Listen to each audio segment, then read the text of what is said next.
File now पर click किया तो सर्विस अनअवेलेबल दिखाई दे रहा है और मैसेज आ रहा है कि गो टू डैशबोर्ड। जब डैशबोर्ड पर जाते हैं तो डैशबोर्ड ही ओपन नहीं हो रहा है, तरह तरह के एरर आपको दिखाई दे जाते हैं। गलती से कुछ मिनटों के बाद डैशबोर्ड ओपन हो जाता है तो मेन्यू ही नहीं दिखाई दे रहा है। अब मेन्यू नहीं दिखाई देगा तो ना तो एएस चेक कर सकते हो ना ही 26 एएस। घूम फिर के दो ऑप्शन यहाँ पर दिखाई दे रहे हैं काम के, फाइल नाउ का और रिज्यूम फाइलिंग पर। इस पर भी क्लिक करोगे तो असेसमेंट ईयर का पेज आ जाएगा, लेकिन जब सब सेलेक्ट करके नीचे कंटिन्यू पर क्लिक करोगे तो फिर से आपको सर्विस अनअवेलेबल का पेज आ जाता है।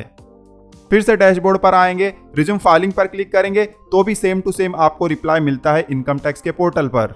तो आप देख सकते हो इनकम टैक्स पोर्टल पर आज की डेट में कितने सारे एरर अवेलेबल हैं। हर पेज पर एक नया एरर आपको दिखाई दे जाता है। बहुत सारे एरर के वेराइटीज हैं इनकम टैक्स पोर्टल पर। और सबसे बड़ा मजाक तब बन जाता है जब इनकम टैक्स पोर्टल पर आपको दिखाई दे जाता है कि असेसमेंट ईयर 2025-26 का ई फाइलिंग जल्द ही स्टार्ट हो जाएगा। बताओ, आज आखिरी दिन है ITR फाइल करने का और यहाँ पर लिख के आ रहा है कि जल्द ही स्टार्ट हो जाएगा।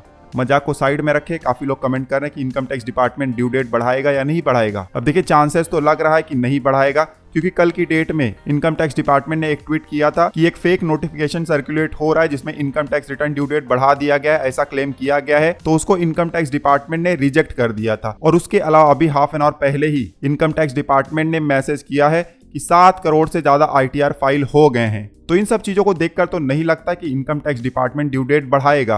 अब सुबह पोर्टल थोड़ा थोड़ा चल रहा था, लेकिन शाम को 6 बजे के बाद से ये बिल्कुल चलना बंद हो गया है। और ये अगर बिल्कुल नहीं चलता है तो हो सकता है कि इनकम टैक्स रिटर्न का ड्यू डेट बढ़ जाए। तो 90% चांसेस है कि नहीं बढ़ेगा, 10% चांसेस है कि बढ़ जाए। आपकी क्या राय है, ड्यू डेट बढ़ना चाहिए या नहीं बढ़ना चाहिए? नीचे कमेंट करके जरूर बताइएगा।